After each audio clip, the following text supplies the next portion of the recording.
Basic electrical terms. We're going to cover some of the basic electrical terms that you would probably want to know for welding. It'll help you with the settings. Let's go ahead and start with amperage or current. Designation I, as you would see in Ohm's law. And to keep this really simple, amperage is the amount of electron flow. I put down here coulomb, also as C. Coulomb is the amount of electrons that flow in an amp as it would pass a given spot per second. So 1 amp is equal to 6.24 times 10 to the 18th power, or 6.24 quintillion electrons that flow for 1 amp. Okay, so when we talk about safety, amperage is what is dangerous. Higher amperages are what can actually hurt or kill someone, so we want to always be cautious of that. Voltage is nothing more than pressure. Okay, so what I did is I drew a garden hose down here, and we can see that the water is slowly trickling out, so there's not a whole lot of pressure.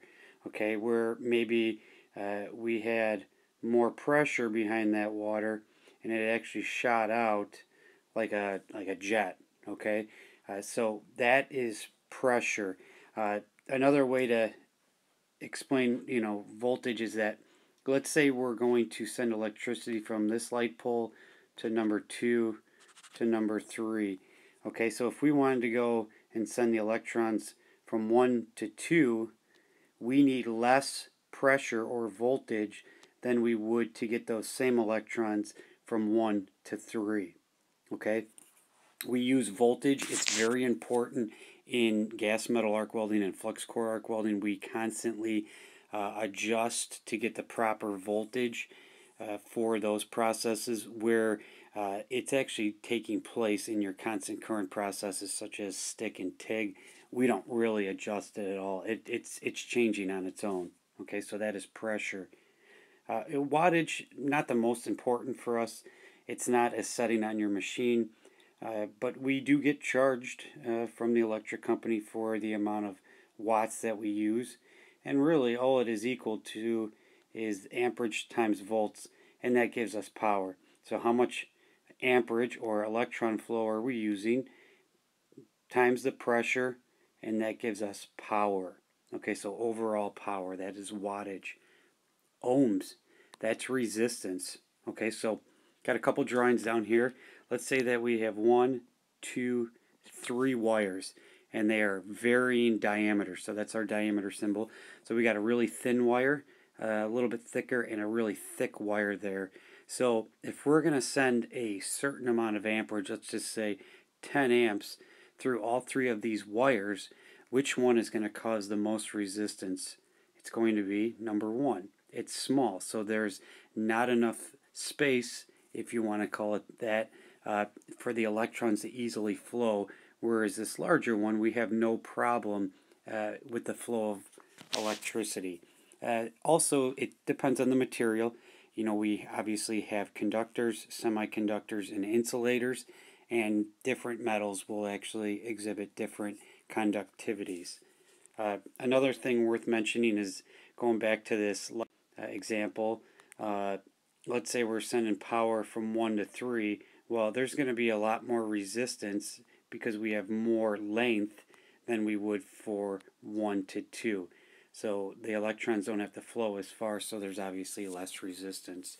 In welding, we want to make sure we have the least resistance possible. We want to put our ground clamp in a good safe spot where we're not creating any additional resistance. So how do these basic electrical terms apply to welding? Well, let's look at amperage and voltage. Those are the 2 most important ones for us. Amperage is going to allow us to burn off more filler rod, so we can actually create a larger puddle. We're actually going to cut deeper into the metal as we are burning, or we're running hotter amperages, so it's actually more electron flow. And really what's going on is that we have this, say, stick rod, and you have your base metal here, and you have this arc here, okay? The distance between here of air is not a conductor. Air is a insulator in a sense, or a resistor of electrical flow, and it does not want to flow through. Those electrons do not want to jump that gap, but the voltage, the pressure in the circuit forces it down or up, depending on if we're DC positive or negative, and that gap is going to create a ton of resistance, so much that we are able to get an arc that could be, I don't know, maybe 10,000 degrees Fahrenheit. Maybe not quite, or maybe a little bit more. It really depends. But the more amperage we have, the more of these little electrons that are flying between the electrode and the base metal. When we talk about constant voltage type welding, so flux core and MIG, we deal a lot with voltage. And voltage, that pressure, will actually spread out our arc. So if that is, we'll just say 17 volts there, if we were at 19, it would cut off sooner because there's more pressure on that, and it would actually spread out your arc, making a little bit wider of a puddle.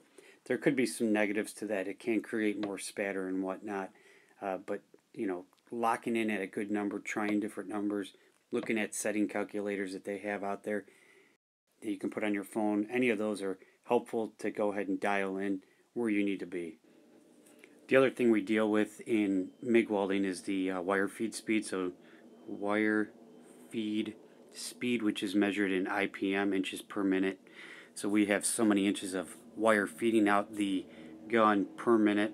So let's say we're at 200 inches per minute, and we set it up to go up to 250 inches per minute. That's obviously going to mean more wire, more metal is going to ram right into this base metal here. We don't have a specific setting that says amperage on our machine. It says wire feed speed or inches per minute, and you can adjust that. But really, when wire feed speed goes up, your amperage goes up too. You need more heat to burn that extra wire off, so that's also important to remember. And those are your basic electrical terms that you should know for welding.